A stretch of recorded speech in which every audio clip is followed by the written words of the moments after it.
Yo, what is up guys? My name is Patrick, host of EDH Brutality, and today we're going to be covering Magic the Gathering's most nude women. Oh my gosh.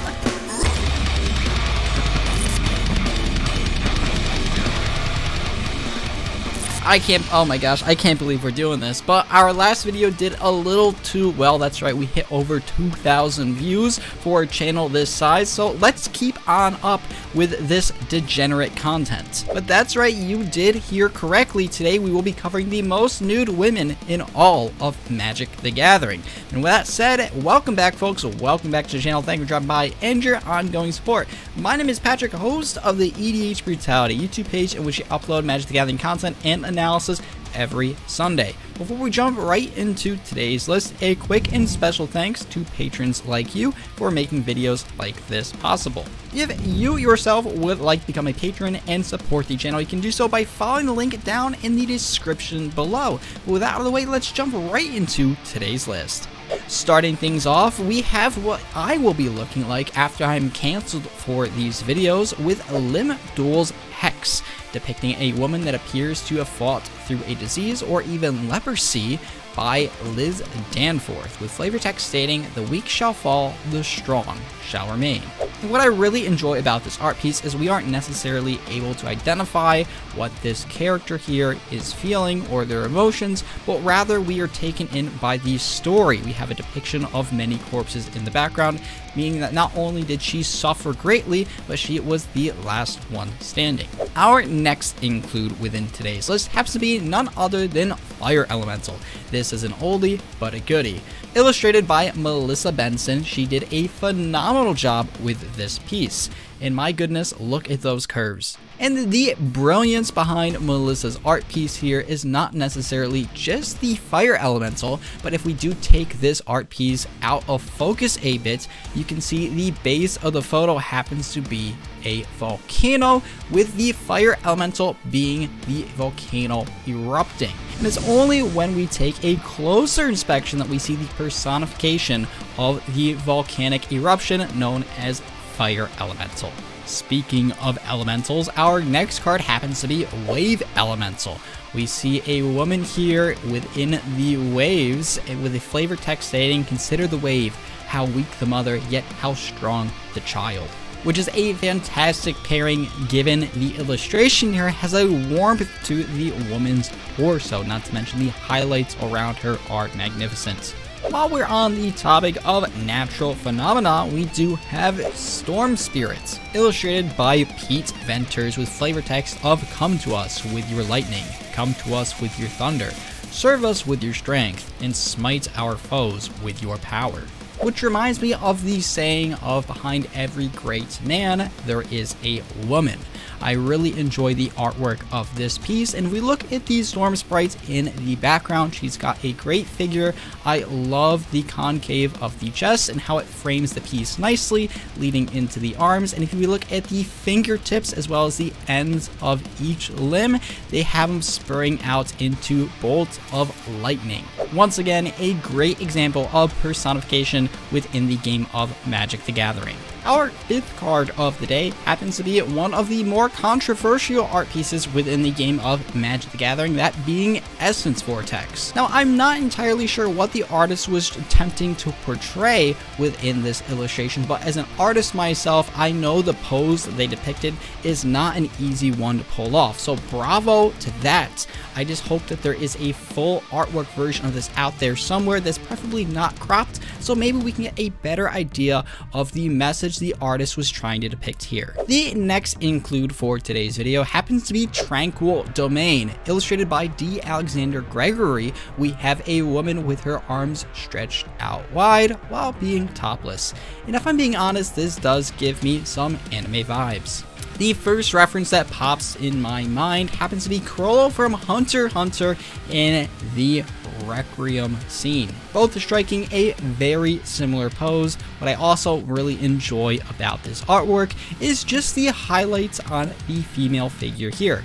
I think it was very tastefully done and the contrast is rather nice. Our seventh include for today's video happens to be Lost Soul. Illustrated by Randy Asplund Faith, we've got a swamp walking creature here with flavor text of "Her hand gently beckons. She whispers your name, but those who go with her are never the same." I believe Randy did a phenomenal job with this illustration here. You have the woman that is revealing, yet enough is concealed, giving her a soft tone to her, and I absolutely adore just the line work in the folds of her veil.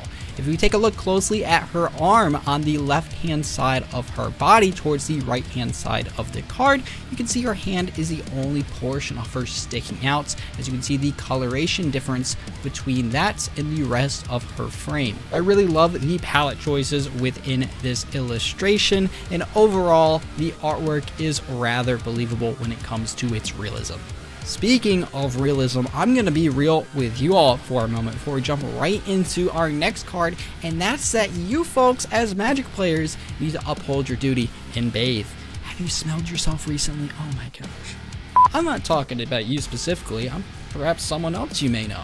Honestly, please though, on the behalf of all Magic players, use deodorant and bathe regularly, just like Vitalizing Cascade is. I mean, hey, if Rebecca can illustrate an individual bathing, so can you. As a matter of fact, in the artwork, we have this female character washing herself underneath a waterfall. Looks like she is attending to her hair. And although the figure within this illustration is amazing, I think the best part happens to be the detail within the face. You can tell she is rather relaxed, and it is an easy emotion to convey, which leads me to believe that this was once a larger art piece that was then shrunken down to fit a Magic the Gathering card. Next up, we have a commander from Legends block, being Sivitri Scarzam, with flavor text of "Even the brave have cause to tremble at the sight of Sivitri Scarzam. Who else has tamed Scarzam's dragon?" And there is not much wrong with the artwork on this card, if I'm being frank. We have the dragon that leads our eye right into Sivitri, and we follow the body all the way down to where the tail of a dragon would be. We are met with Sivitri's hair looping back up to the figure of Sivitri herself.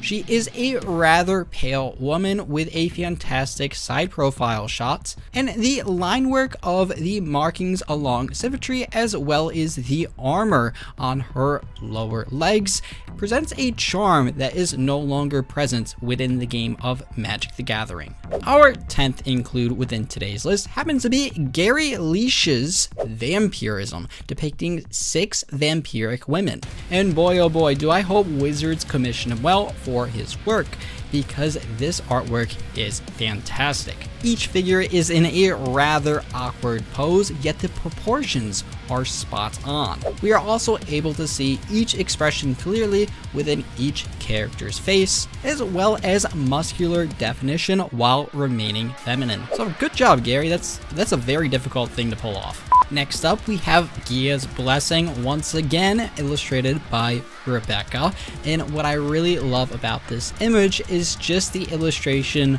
of the unconditional love between this male character with the female behind him. There's really not much else to say about this one. I think it's very classy, and you don't really need to have to describe it to feel the emotion that Rebecca is bringing out with this art piece. Our next include happens to be Weatherseed Faeries, illustrated by Hazeltime, with flavor text stating 2 days after the forge was completed, the fairies were immune to its flames. And what I really enjoy about this card is more so the lack of detail and the great use of shapes and color. You've got 3 female characters in a rather flamboyant pose, yet concealed by their own hair. And although this piece is made up of rather simple shapes, you are able to easily see the definition within each figure, especially with the nice contrast between the blue and the red flames behind them. And you know, it's honestly a shame because they just don't make cards with artwork like this anymore. Everything just feels so digital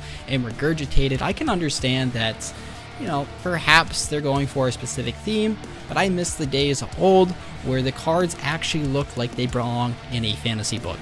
Our second to last card, once again illustrated by Rebecca. She's got a lot within today's video, and is depicting a merfolk in the card known as Dark Banishing, with flavor text pulled right out of William Shakespeare's Romeo and Juliet. Now, what I really enjoy about this illustration is Rebecca obviously knows about the female figure and its beauty, and she brings that out marvelously. Being a merfolk and in the water, she does have a subtle wet texture on this character's skin, and I really enjoy the highlights on the waistline as well as the shadow and line work leading from the navel all the way up to the collarbones. And it's subtleties like this that allow Rebecca to create an image that is very easy on the eyes. And with that out of the way, we can finally jump right into the final card for today's video, happening to be, in my opinion, the most nude card in all of Magic the Gathering. Illustrated by Randy Asplund Faith, we have Sylvan Paradise, which to me reminds me of Eve within the Garden of Eden. And not only that, but I think this is quite possibly one of the more realistic depictions of a female character within any medium, because you can see the fold lines and the subtle imperfections within this one character. Not only that, but the detail surrounding her, it really makes you think that this is more than just a Magic card.